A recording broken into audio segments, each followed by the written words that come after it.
कपट मैत्री। एक गांव में रघु और हरि नामक दो दोस्त थे।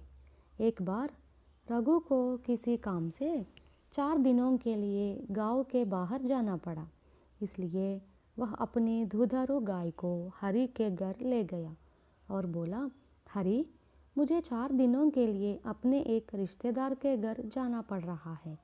मेहरबानी करके ये 4 दिन मेरी गाय की देखभाल करो। तुम्हारी इस मदद को मैं कभी भूल नहीं सकता। अरे दोस्त, यह कौन बड़ी मुश्किल की बात है। मेरी गाय के साथ तुम्हारी गाय भी रहेगी। चारे वगैरह का मैं इंतज़ाम करूँगा, तुम फिक्र मत करो, हरि ने समझाया। रघु निश्चिंत होकर चला गया। इसके बाद हरि दोनों गायों के लिए चारा डालकर अपने काम पर चला गया। रघु की गाय ने जल्दी जल्दी 3/4 घास चर डाली। हरि की गाय को भूखा रहना पड़ा। शाम को जब हरि ने अपनी गाय को दुहाने की कोशिश की, तब उसने हरि को लात मार दी, मगर रघु की गाय ने दुगना दूध दिया। इसे देखते ही हरि के मन में यह लोभ पैदा हो गया कि रघु की गाय को अपनी बना लेना चाहिए।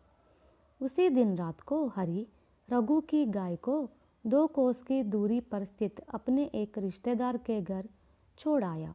उसका विचार था कि थोड़े दिन बाद वापस ले आएगा और यह कहेगा कि उसने यह गाय हाट में खरीद ली है। रघु अपने रिश्तेदारों के यहाँ से लौटते ही सीधे हरि के घर पहुँचा और कृतज्ञता का पूर्ण शब्दों में कहा, हरि, मैं तुम्हारा उपकार भूल नहीं सकता। मेरी गाय की अच्छी रखवाली की है ना?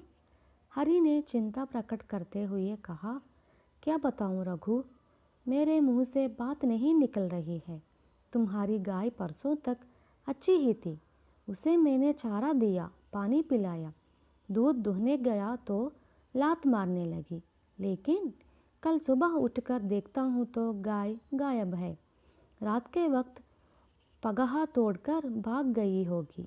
रघु ने ताड़ लिया कि हरि झूठ बोल रहा है, मगर प्रकट रूप में बोला, हरि, हम क्या कर सकते हैं। तुम्हारा घर उसके लिए नया है, इसलिए शायद पगहा तोड़कर भाग गई होगी। चिंता मत करो। अब रघु के सामने एक बड़ी समस्या उत्पन्न हो गई। उसे अपनी गाय को फिर से प्राप्त करनी है, मगर हरि को चोर ठहराकर उसके दिल को दुखाना नहीं चाहिए। इसलिए रघु ने अपने एक होशियारी मित्र की सलाह मांगी। उसने रघु को एक युक्ति बताई। रघु ने उस युक्ति को अमल किया।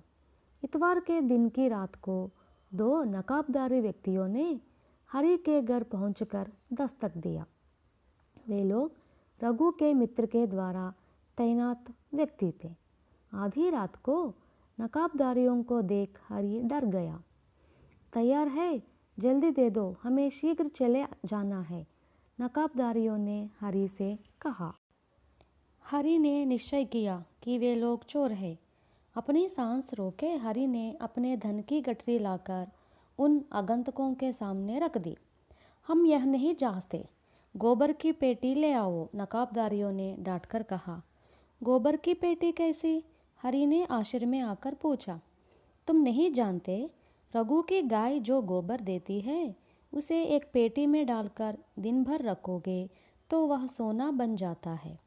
वही पेटी तुम लेते आओ, नकाबदारियों ने कहा। हरि ने झट उत्तर दिया, भाइयों, इस वक्त मेरे पास नहीं है, कल रात को मैं ज़रूर दूंगा।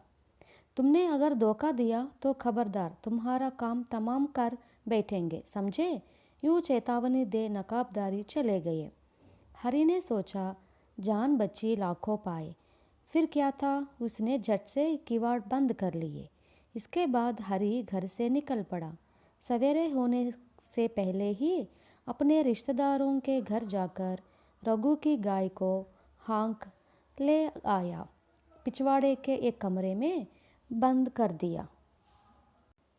उसे चारा पानी दिया और इस ख्याल से उसके सामने बैठा रहा कि न मालूम वह कब गोबर देगी। गाय के गोबर देते ही बड़ी होशियारी से हरी ने एक पेटी में डाल दिया और उसे बंद कर दिया। उस दिन रात को दो नकाबदारियों ने हरी के घर पहुंचकर गोबर की पेटी ले ली। तब हरी ने उन लोगों से पूछा, क्या रघु तुम्हें रोज़ इसी प्रकार देता है? नहीं, हर इतवार को ज़रूर देता है। यूँ कहकर वे दोनों पेटी लेकर चले गए। हरी यह सोचकर फूला न समाया कि रघु की गाय के गोबर से उसकी किस्मत खुल जाएगी। लेकिन हुआ क्या, दूसरे दिन सवेरे रघु हरी के घर आ धमका। गपशप करते बैठ ही रहा था।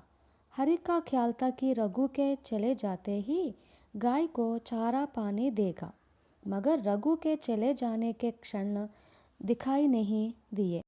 गाय के चारे का वक्त बीतता जा रहा था, इसलिए गाय रंभा उठी। रघु झट से उठ खड़ा हुआ और चिल्ला उठा, हरी लो देखो मेरी गाय लौट आई है। यूँ कहते रघु घर से बाहर चला आया। यही अच्छा मौका समझकर हरी भीतर चला गया। पिछवाड़े के कमरे के किवाड़ खोलकर रघु की गाय को हाँक दिया।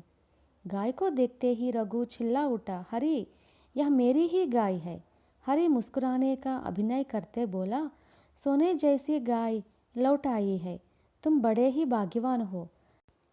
हरी के मन में इस बात का दुख ज़रूर था कि गाय उसके हाथ से निकल गई है, पर उसे इस बात की बड़ी खुशी भी थी कि चोरी का इल्ज़ाम उस पर लगाया नहीं गया है।